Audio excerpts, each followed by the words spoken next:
seu. Ó, essa aula de hoje é uma continuação da segunda aula. A gente está falando do tripé da sociologia, né? Os três clássicos. Primeiro foi Durkheim, depois foi Weber, e hoje a gente vai falar um pouquinho de Karl Marx. Weber, a gente falou tudo dele na última aula. Só para relembrar, ele pensa o contrário do Durkheim, né? O Durkheim achava que a sociedade modelava os indivíduos. O Weber, ele acha que a sociedade é o produto dos indivíduos. Então, o conceito principal dele é a ação social. A gente viu que existe 4 tipos de ação social.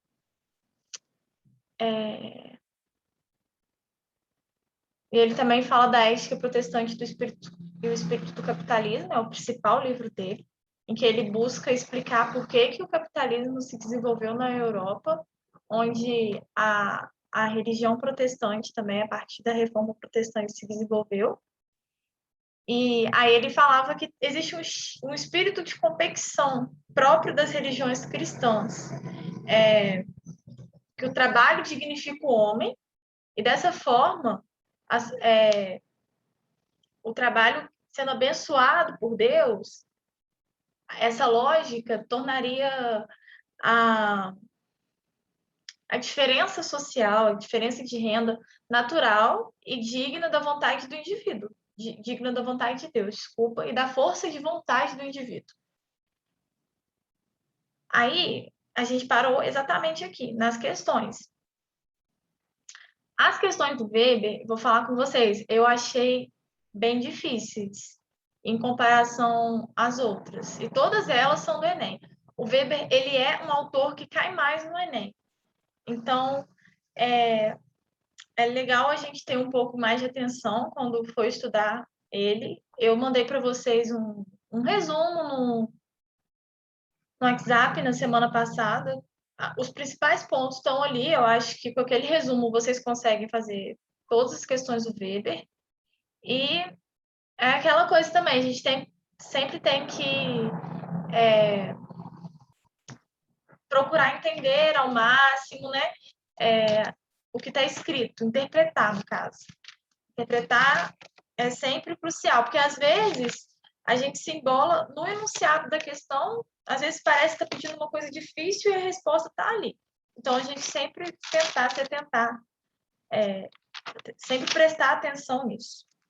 Ó, a questão está falando o seguinte: a crescente intelectualização e racionalização não indicam um conhecimento maior e geral das condições sobre as quais vivemos.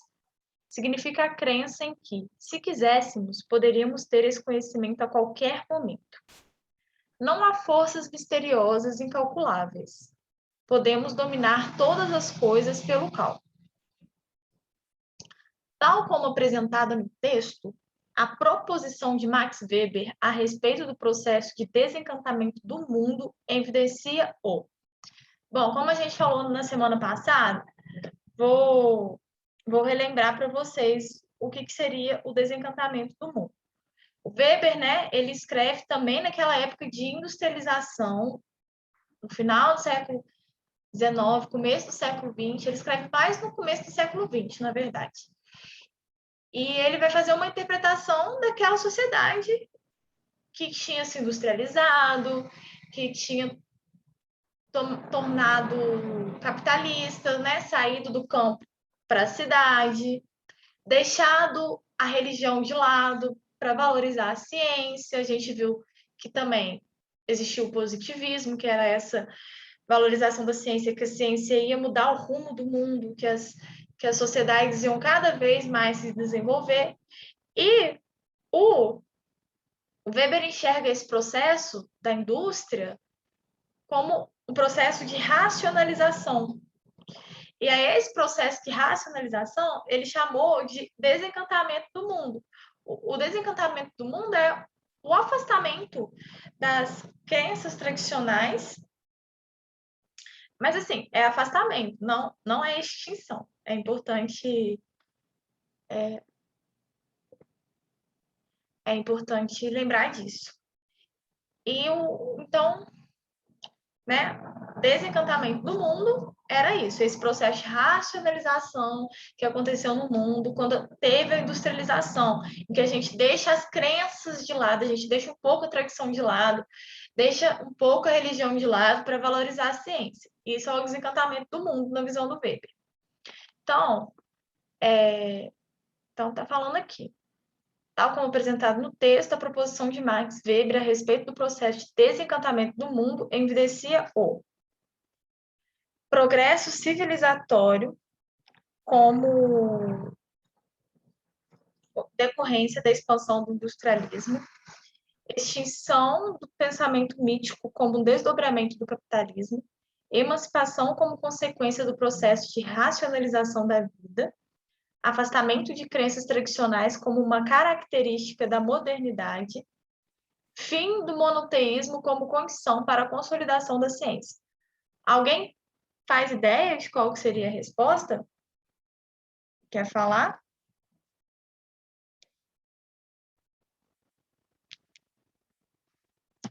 Respondeu. Tá. A Iris marcaria a D e o André está em dúvida entre a A e a D. Vou falar uma por uma, porque eu realmente acho que essa questão não é fácil. Eu mesma fiquei lendo ela um tempinho para ver o que estava errado em cada um. Ó, na A está falando de progresso civilizatório como decorrência da expansão do industrialismo. Então, o que tem de errado aqui, né? Parece certo. Realmente parece certo. Só que o Weber ele não fala tanto dessa coisa de progresso civilizatório. Progresso é uma coisa mais positivista, é uma coisa mais da obra do Durkheim, não é tanto do Weber. Aqui na B, extinção do pensamento mítico como um desdobramento do capitalismo. Bom, ele fala do afastamento do pensamento mítico, ele não fala da extinção, até porque a religião não deixou de existir, ela existe até hoje, né? E então a gente sempre tem que tomar cuidado com essas palavras, assim, que extinção, nunca, essas palavras extremas assim, sempre tem que ter cuidado. Nascer, emancipação como consequência do processo de racionalização da vida. Emancipação também a gente não vê o Weber falando dessa palavra, né? D. Afastamento de crenças tradicionais como uma característica da modernidade. Sim, é verdade. O processo de desencantamento do mundo ele é exatamente isso, esse afastamento da tradição, do mitológico e das crenças. E é fim do monoteísmo como uma condição para a consolidação da ciência. A é completamente errada, né, gente? A é aquela que não dá para marcar, tá falando nada com nada. Mas aqui, ó, a A, a B, a C e a D são questões que fazem sentido, são alternativas que faz sentido ser a resposta. Mas a mais certa aqui é a letra D. Por esses motivos. A, ela se aproxima mais da ideia dos positivistas. A B está falando de extinção, não é extinção, é afastamento.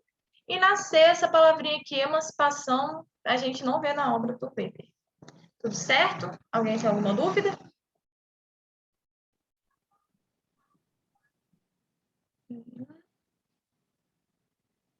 Ninguém falou nada, vamos passar.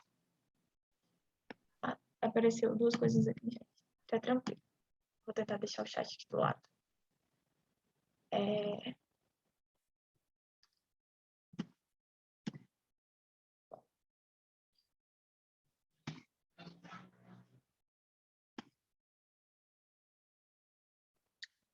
E eu que não estou conseguindo ler aqui o início. Porque aqui na minha tela aparece a tela de gravado aqui em cima. O impulso para o ganho. Vocês estão conseguindo ler, né? Aqui em cima. O impulso para o ganho. O impulso para o ganho, a perseguição do lucro do dinheiro. Ah, tá. Obrigada. O impulso para o ganho, a perseguição do lucro do dinheiro, da maior quantidade possível de dinheiro, não tem em si mesma nada a ver com o capitalismo. Tal impulso existe e sempre existiu. Pode-se dizer que tem sido comum a toda sorte de condição humanas em todos os tempos e em todos os países, sempre que se tenha apresentado a possibilidade objetiva para tanto.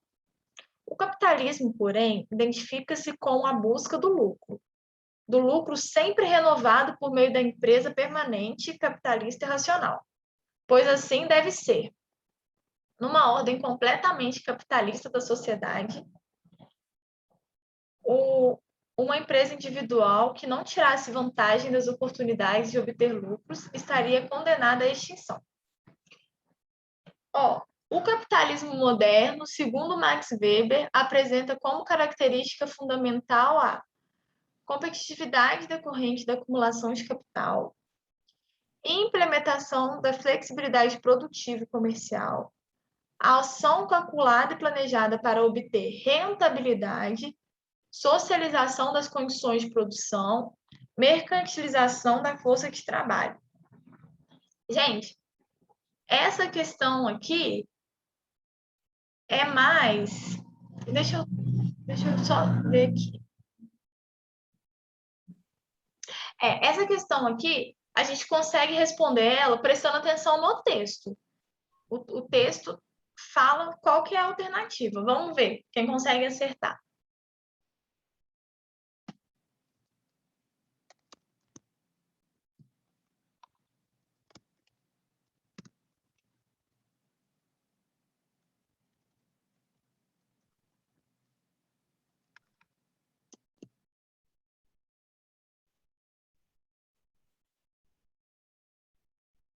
Ó, eles colocou que é C.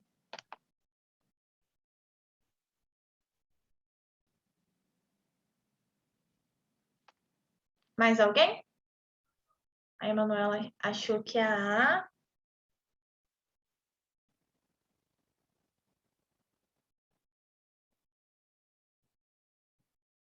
A A também faz todo sentido, né? Existe competitividade no capitalismo, existe acumulação de capital. Mas, bom, vamos passar, né? Porque o nosso tempo está curto. Gente, a resposta correta aqui é a letra C. Mas, igual eu falei, a A também faria sentido. Qual que é o segredo dessa questão? É o que está falando no texto. Aqui está falando assim, ó, o capitalismo, porém, identifica-se com a busca do lucro sempre renovado por meio da empresa permanente, capitalista e racional, pois assim deve ser. Numa ordem completamente capitalista da sociedade, uma empresa individual que não tirasse vantagem das oportunidades de obter lucros estaria condenada à extinção. Ou seja, nesse texto aqui, ele está falando de uma ação calculada e planejada para obter rentabilidade. Ele está falando assim, que o fim do capitalismo, né, o objetivo maior do capitalismo é essa obtenção da rentabilidade. Então, existe uma ação calculada, uma ação racional para obter o lucro. Deu para entender? Alguém tem alguma dúvida? Essa questão é mais interpretar mesmo.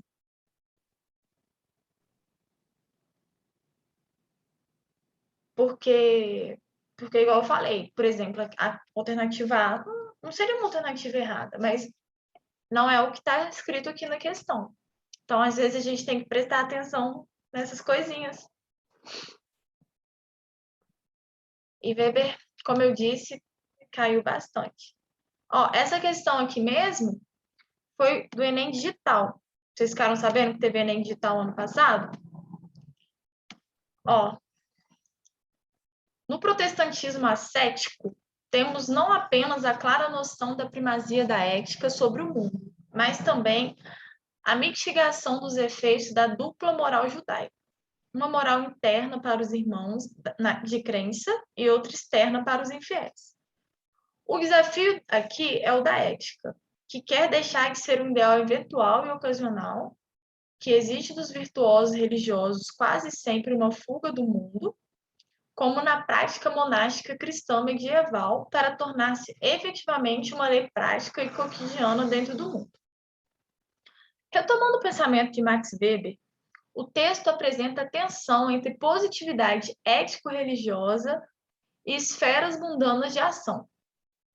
Nessa perspectiva, a ética protestante é compreendida como... Gente, ao contrário da questão anterior, essa questão aqui, a gente nem precisava ler o texto para responder ela. A gente precisa saber o que o Weber escreveu lá no livro dele, A Ética Protestante e o Espírito do Capitalismo. Foi o que eu falei com vocês na aula passada, não sei se todos estavam aqui, que ele estudou como o capitalismo se consolidou na Europa como sistema econômico e como a religião ajudou nesse processo. E o que ele chegou como conclusão? Que a religião protestante, ela propiciava o surgimento do capitalismo, porque ela entendia que... Ele estuda mais a religião protestante porque, se vocês lembrarem, a reforma protestante ela aconteceu um século antes do momento que ele estava escrevendo, se eu não me engano. Então, assim, fazia parte da grande transformação daquela sociedade também ter passado pela Revolução pela Reforma Protestante. Aí ele fala, né, que nessa visão protestante, que o trabalho dignifica o homem e o trabalho agrada ao Deus, eles olham como a ascensão econômica, né, a diferença social, simplesmente como fruto da força de vontade do indivíduo.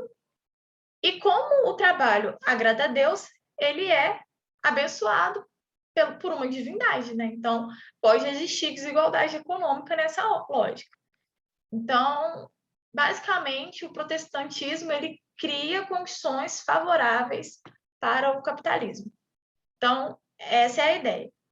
Vocês arriscariam qual alternativa aqui, nesse caso?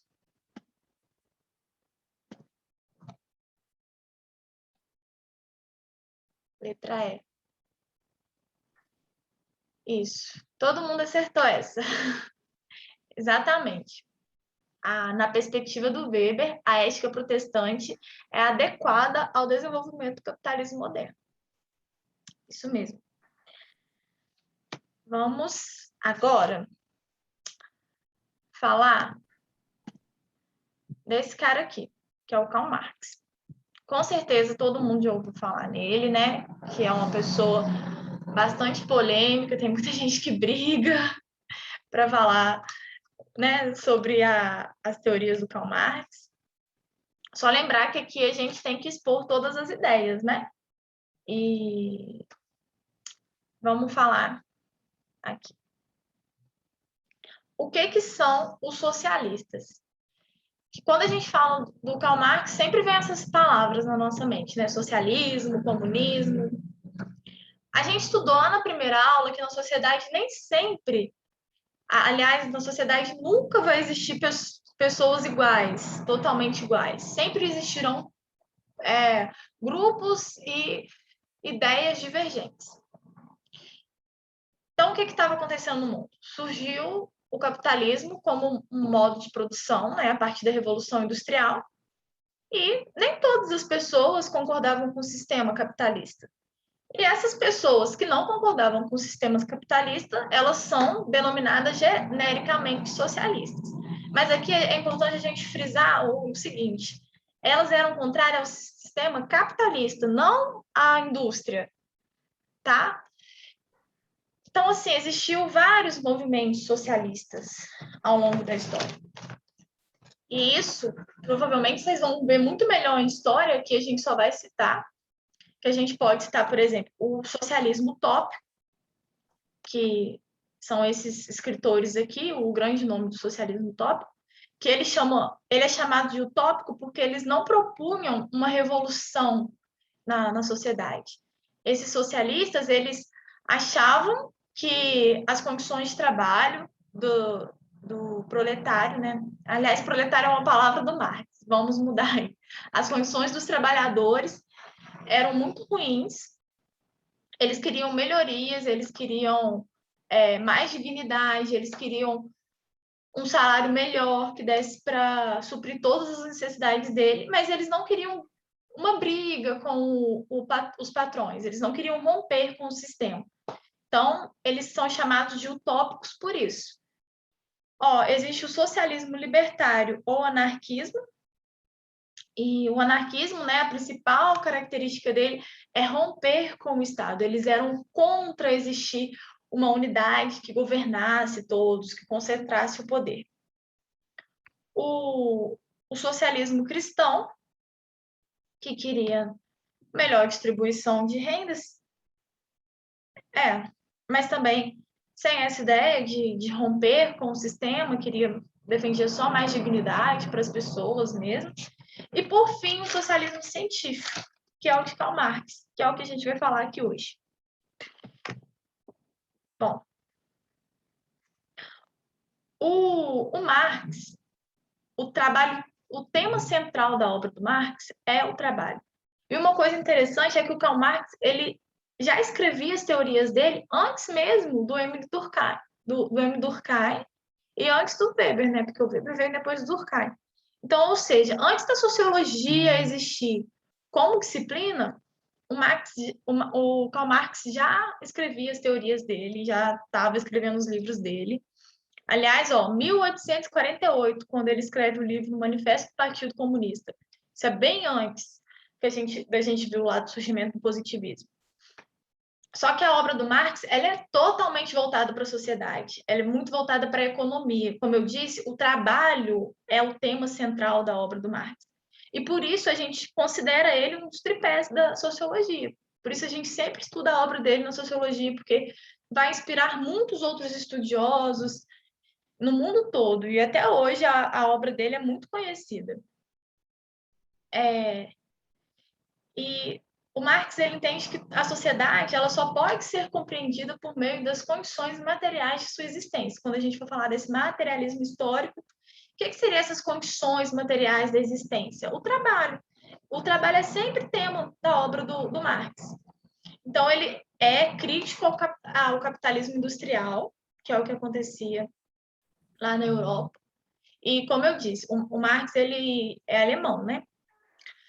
E, como eu disse, ele é crítico ao sistema capitalismo, não à indústria. Ele não era crítico à industrialização, a esse processo que tinha acontecido no mundo, mas a forma como o capitalismo se desenvolveu e como gerou problemas a partir disso. Então, o livro principal dele é o Manifesto do Partido Comunista, que ele escreveu com Engels, né?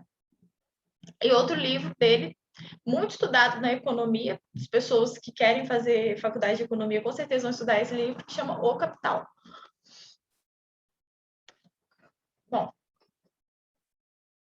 socialismo científico e materialismo histórico. Aqui a gente vai definir alguns termos.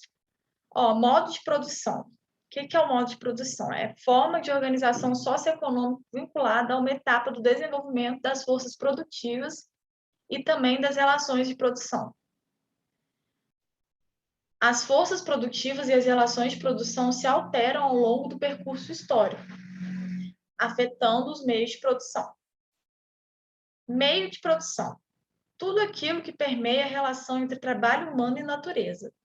Conjunto dos meios de trabalho e objetos de trabalho.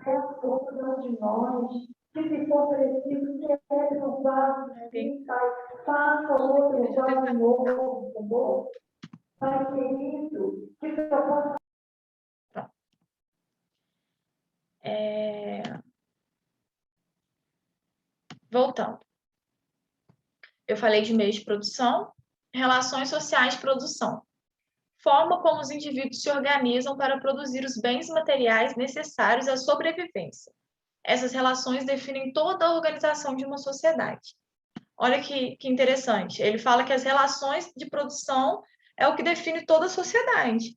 Ou seja, a obra do Marx ela é realmente toda centrada no trabalho, né?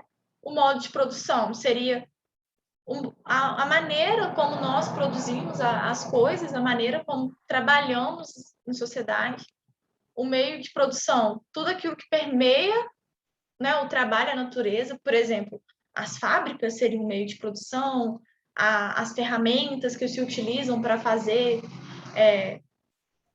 os materiais, as matérias-primas, tudo seria um meio de produção. E relação social de produção, como os indivíduos se organizam para produzir esses bens, né? Existem os patrões, existem os funcionários, existem hierarquias também entre os funcionários. Seria essa ideia. Aqui é só uma definição mesmo. Bom, aí nós vamos falar agora de dois temas que é muito importante saber para a gente entender a obra do Marx, e eu acho que todo mundo deve saber o que significa, ou quase todo mundo, proletariado e burguesia, que é uma ideia bem disseminada, né? Mas foi ele que... Ixi, mudei sem querer. É que eu queria abrir o chat. Consegui abrir o chat, caso alguém fale alguma coisa. É porque foi o Marx que colocou esses termos. Então, o proletariado seria quem? Seria os funcionários, né? Aqueles que trabalham lá na fábrica, que não são donos dos meios de produção. Eles trabalham em troca de receber um salário.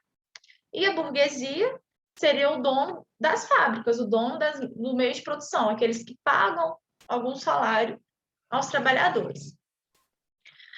Então, o Marx ele vai falar que os aspectos materiais de uma sociedade não podem ser considerados como algo dado pela natureza, mas sim construídos pela ação do homem através do trabalho. O trabalho ele tem a capacidade de emancipar o homem. Ou seja, o que a gente tem, né, vamos falar economicamente falando, digamos assim, não é algo natural, não foi dado pela natureza. Ele é construído a partir do trabalho. E por isso, o trabalho ele tem a capacidade de emancipar o homem. Só que o Marx considera que no capitalismo, o caráter humanizador do trabalho é substituído por jornadas de trabalhos exaustivas, tendo lucro como única preocupação. Assim, tem-se a exploração da classe operária, ou seja, do proletário, que vem de sua força de trabalho à classe burguesa detentora dos meios de produção. Ou seja, quando a gente fala que o Marx ele é crítico ao capitalismo, é porque ele entende que o trabalho dentro do capitalismo não tem um caráter humanizador. Muito pelo contrário, é um caráter de exploração dos donos das fábricas, exploram seus funcionários. E a gente vai entender por que ele acha isso. Então, é muito importante também a gente entender que ele escreve esse livro dele, né, em 1848, que a gente viu, tinha acabado de acontecer a Revolução Industrial, muita coisa não existia. Coisas que existem hoje, como 13º, férias, 40 horas semanais. Hoje em dia, o trabalho infantil é proibido. Lá na época que ele escrevia isso, não existiam essas leis, sabe? Que garantia segurança ao trabalhador. Tudo era muito novo. Essas leis, na maioria das vezes, são muito recentes. E quando a gente estuda a história, a gente vai perceber mesmo que são conquistas bem recentes. Mas, assim, como eu disse, vocês vão ver isso melhor na história, acredito. Mas sociologia tem muito a ver com história. A gente sempre está relembrando, sempre está ressaltando algum ponto ou outro. Ó, materialismo histórico para o Karl Marx. É um método de análise que explica o desenvolvimento da sociedade, desde sua origem, baseado nas relações de produção da vida material, ou seja, a economia. Foi o que eu falei antes, né? Que o trabalho sempre é o tema central da obra dele. Tem que guardar isso bem na cabeça da gente para conseguir responder as questões depois.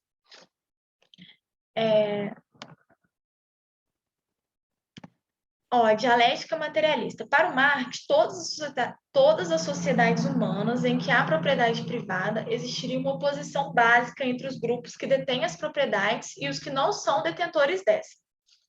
O Marx ele sempre acha que existe uma oposição. Existe dois grupos antagônicos. Antagônicos significa opostos, que estão como se fossem inimigos um do outro. No capitalismo, esses grupos opostos é a burguesia e o proletariado. Mas o Marx ele fala que esses grupos sempre existiram em todas as sociedades. Por exemplo, na sociedade feudal, seria o senhor feudal e os seus servos. Seriam dois grupos opostos também. No capitalismo, existe burguesia e proletariado. E aqui também vai nascer um termo que é utilizado até hoje, que a gente sempre fala de classe social. É um termo que a gente usa atualmente e também nasceu da obra do Marx. Então, Marx designa os grupos sociais como classe social. O que seria o classe social? Classe social é uma parcela com características sociais, econômicas e políticas similares, com ênfase especial na sua relação com a propriedade privada. Ou seja, no seu poder de compra, se essas pessoas possuem ou não propriedade, né? Isso vai ser um ponto-chave, né, de caracterizar qual é a classe social dessa pessoa, qual que é o poder de compra dela, digamos assim.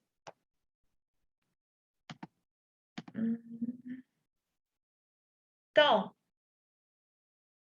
a dialética materialista. Toda a sociedade poderia ser dividida em duas classes antagônicas. Antagônicas foi o que eu falei com vocês, que estão em oposição, como se fossem inimigas.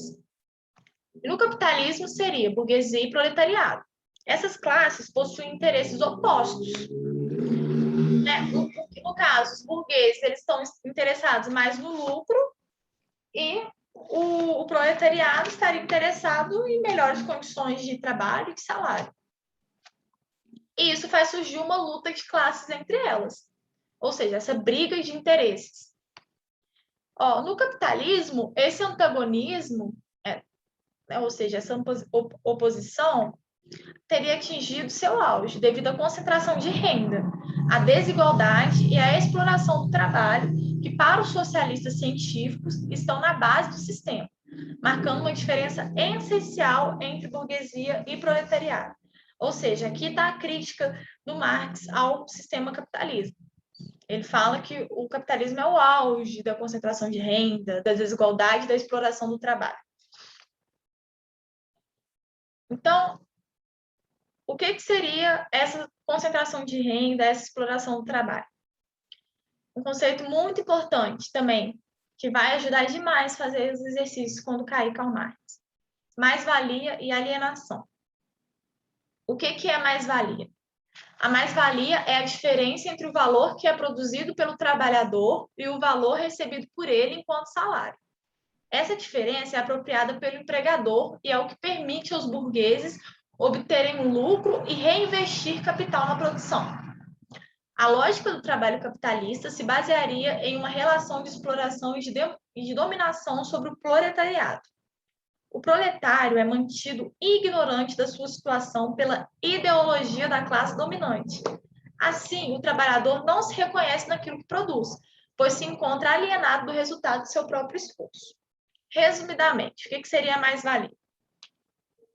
Significa que, por exemplo, eu trabalho fabricando sapatos numa fábrica bem grande. Mas assim, eu só vou fazer uma parcela dessa produção de sapato. Talvez eu só vou colar a sola. Quem vai fazer as outras partes é o meu outro colega de trabalho. E o sapato que eu fiz lá na fábrica, quando for vendido, vai ser vendido, por exemplo, por R$100. Só que eu só vou receber por aquele sapato R$10, digamos assim. Então, esses R$90 ficaram para o dono. Tem o custo com o trabalho também. Digamos que o custo mais o meu salário ficaria R$20, então ficaria R$80 para o dono. Ou seja, eu não recebo no final do mês o equivalente àquilo que eu produzi. Isso é a mais-valia. Essa é a diferença do valor que é produzido. Significa que o trabalhador ele dá muito lucro ao patrão, né? Ele nem sempre recebe o justo na visão do Marx. Aliás, ele não recebe o justo na visão do Marx. E ele fala que o proletário ele é mantido ignorante dessa situação pela ideologia da classe dominante, como se os patrões não deixassem claro para eles o que eles produzem, qual que é o valor que eles ganham em cima disso. Então, olha essa tirinha aqui, é interessante. porque ela vai exatamente nessa ideia da alienação pela ideologia da classe dominante. Ó, o cara falando para o colega de trabalho dele: vou me aposentar amanhã e sabe o que eu vou fazer? Andar até o fim dessa linha de montagem e descobrir o que estou fazendo há 30 anos. Ou seja, ele está ignorante no processo de fabricação. Ele está colocando aqui um parafusinho. O que ele está fazendo com esse parafusinho? Ele não sabe o que ele está construindo. Lá no final da linha de montagem, talvez ele está fazendo um carro, talvez ele está construindo uma moto, não sei. Então, isso é essa ideia do proletário ser mantido ignorante da sua situação.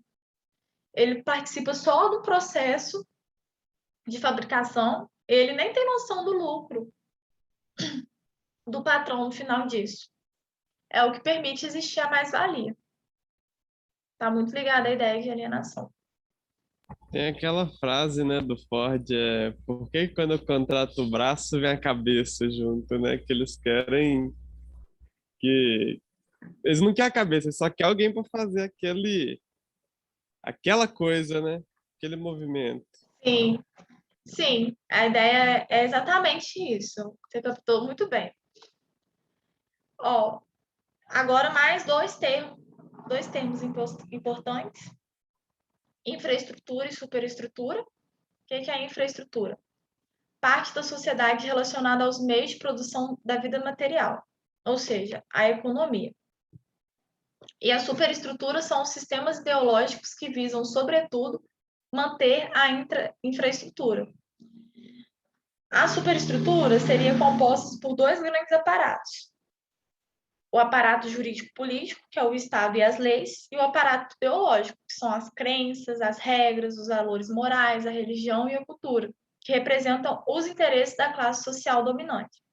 Então, infraestrutura é o que garante o trabalho na sociedade, vamos dizer assim, resumidamente, é a economia, e superestrutura são as ideologias por trás desse sistema que garante o trabalho e a economia, que, na visão do Marx, representa o interesse da classe social dominante. Ou seja, para manter o capitalismo, para manter o trabalho da forma que existia, as pessoas usavam da superestrutura, usavam do Estado, da lei, da crença, da religião, do valor moral, para dominar o proletário, digamos assim. E, por último, acho que é o último conceito da aula: fetichismo da mercadoria, valor de uso e valor de troca. O fetichismo é você atribuir alguma coisa, você atribui um valor imaginário a alguma coisa, como se você desse vida a um objeto inanimado. Fetichismo seria isso. Ou seja, fetichismo da mercadoria. A gente está atribuindo um poder a uma mercadoria, uma coisa que não tem poder, mas a gente dá a ela, atribui muitas coisas a ela. Valor de uso. É a importância prática que uma mercadoria possui, em função de sua utilidade, está associada às suas propriedades físicas. E valor de troca é a importância simbólica, geralmente atribuída em termos monetários, que uma mercadoria assume em um mercado quando pode ser intercambiada por outras mercadorias. Ou seja, nem sempre o valor de troca de uma mercadoria é o seu real valor de uso. Ela ganha talvez um valor muito mais elevado por conta na hora da gente trocar ela por dinheiro. Quer ver um exemplo? Uma bolsa de uma marca muito cara. Tem bolsas que custam 30 mil reais. Bolsa de mão mesmo, bolsa de mulher. Aí você pensa, meu Deus, né? Por que aquela bolsa custa 30 mil reais? É só porque ela é de uma marca caríssima. Ela realmente vale isso? Não sei, né? Não sei se. Porque a gente encontra aí outras bolsas iguais que custam 100, 200 reais e a outra custa 30 mil reais. E se a gente procurar, a gente acha muita coisa que tem uma diferença absurda e na prática é o mesmo material. A ideia é um pouco disso. E Agora, entender também o que é o socialismo e o que é o comunismo. As duas coisas não são sinônimos.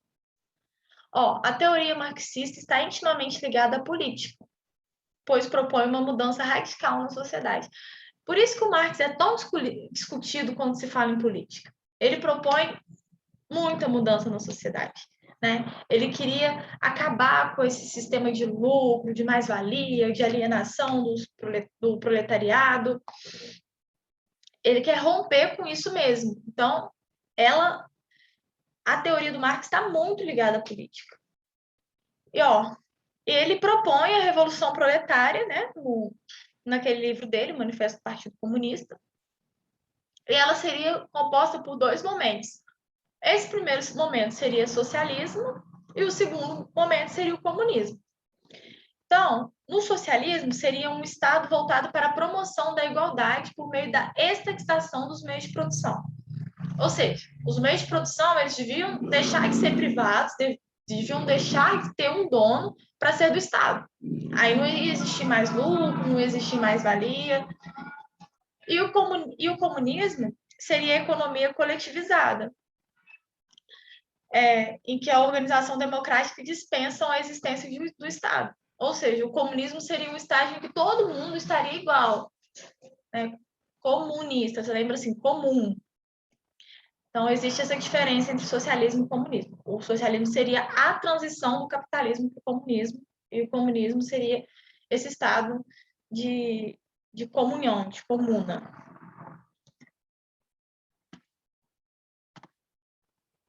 Bom, agora começariam as questões. Eu não sei se tem tempo de fazer, que faltam 3 minutos para as 8. Eu vou parar a gravação aqui, então, e a gente vai ter que terminar as questões na próxima aula. Tá bom? Mas vai ser rapidinho. Vai ser rapidinho. Acho que são 3 ou 4 questões. Aí o melhor é deixar para a próxima aula, que a gente já começa por ela. Vou parar de... Tem que achar como é que para